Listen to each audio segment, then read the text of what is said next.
चीन और पाकिस्तान को उसी की भाषा में जवाब देना चाहिए। भीम सिंह गुर्जर, राष्ट्रीय कार्यकारी अध्यक्ष अभा गुर्जर देवसेना। चीन के लिए तिब्बत और पाकिस्तान के लिए बलूचिस्तान दुखती हुई रग है, हमें उस पर नमक अवश्य लगाना चाहिए। विवाद वर्षों पुराना है। भारत की आजादी के बाद से ही हमने चीन को अपना दोस्त मान लिया था। भारत को उस समय संयुक्त राष्ट्र संघ में स्थान मिल रहा था, लेकिन हमारे पूर्व प्रधानमंत्री श्री जवाहरलाल नेहरू ने भारत चीनी भाई भाई का नारा देकर यह मौका चीन को दिया। आज हम स्थायी सदस्यता के लिए जद्दोजहद कर रहे हैं।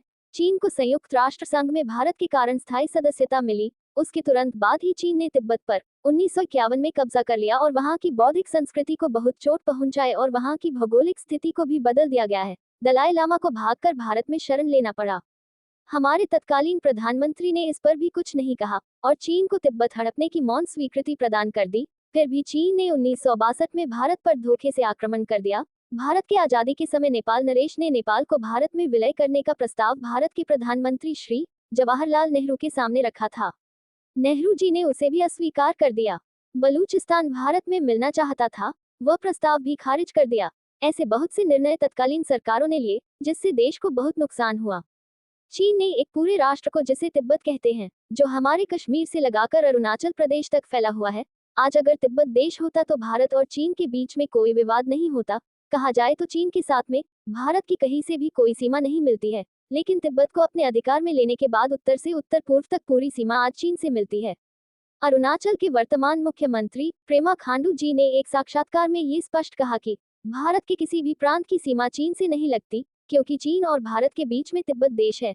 तिब्बत एक देश है, ये बात हमें हर बार और हर जगह निरंतर उठाना चाहिए। चीन भारत के हर विकास के कार्यक्रमों में, या पाकिस्तान और कश्मीर के संदर्भ में, या अरुणाचल प्रदेश, सिक्किम और भूटान में देश विरोधी हरकतें करता रहता है। नेपाल के सहारे भी हस्तक्षेप करता रहता है और हम उसके द्वारा एक देश को हड़प लिया गया, उसका मुद्दा भी उठा नहीं पाते। आज भारत में सशक्त और मजबूत सरकार है।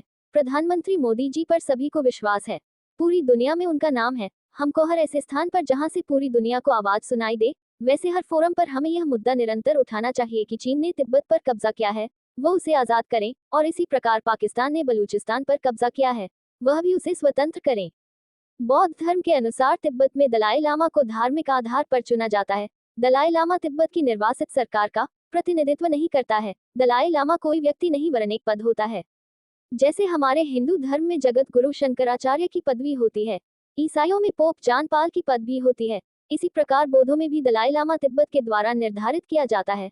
अब चीन चाहता है कि दलाई लामा चीन के द्वारा ही बनाया जाए, जिससे वह पूरी दुनिया में चीन का ये कहकर प्रचार किया जा सके कि तिब्बत अब बहुत विकसित और विकास की ओर बढ़ रहा है। इसमें चीन लगातार परिश्रम कर रहा है। चीन चाहता है कि हमने जो तिब्बत पर कब्जा किया उसको सत्यापित करने के लिए दलाई लामा हमारा होना आवश्यक है। भारत सरकार की ओर से दलाई लामा तिब्बत की जनता और दलाई लामा जी के द्वारा ही बनाया जाए, ये कहा गया है। इसी प्रकार अरुणाचल के मुख्यमंत्री ने भी यह कहा है कि चीन से भारत की कोई सीमा नहीं मिलती है, बीच में तिब्बत देश बसा हुआ है। अब हम ये बात को कहने लगे हैं, ये बहुत अच्छा संदेश है। हमको हमारे दुश्मनों की दुखती हुई रग पर हाथ रख देना चाहिए। हमें जैसे को तैसा जवाब देना बहुत आवश्यक है। चीन को उसकी औकात बताने के लिए हमें तिब्बत का मुद्दा निरंतर हर जगह और संयुक्त राष्ट्र संघ में भी उठाना चाहिए। इसी प्रकार पाकिस्तान के लिए भी बलूचिस्तान एक दुखती हुई नब्ज है। हमें बलूचिस्तान के लिए भी खुलकर आवाज उठाना चाहिए। जो गलतियां हमने पहले कर चुके हैं, अब उसे सुधारने की आवश्यकता है। आने वाली पीढ़ी के लिए ये सुधार बहुत काम आएंगे। एक सरकार ने गलती की है और दूसरी सरकार ने उन गलतियों को ठीक करके देश को सशक्त और मजबूत किया। यह आने वाली पीढ़ी को इतिहास के द्वारा मालूम होगा। हमने इतिहास में गलत किया या हमारे निर्णय गलत हो चुके हैं, उन्हें ठीक करने का यह एक सुनहरा मौका है। आने वाली पीढ़ी को हम बहुत कुछ दे सकते हैं, बहुत सी समस्याओं का समाधान कर सकते हैं और आने वाली पीढ़ी को इन समस्याओं से जूझना नहीं पड़े। इसके लिए हमें इस प्रकार के कड़े निर्णय अवश्य लेना होगा। इस सरकार से हम आशा करते हैं और यह सरकार ऐसे कड़े निर्णय लेने में सक्षम भी है। मेरी इस बात पर जो मैं कह रहा हूँ चीन और पाकिस्तान के संदर्भ में, उस पर भी सरकार निर्णय लेगी, ऐसी आशा हम इस सरकार से और प्रधानमंत्री महोदय से रखते हैं। तिब्बत और बलूचिस्तान की आजादी भारत के लिए एक स्वर्णिम काल होगा। तब भारत अनंत वर्षों तक एक सशक्त और मजबूत राष्ट्र बना रहेगा।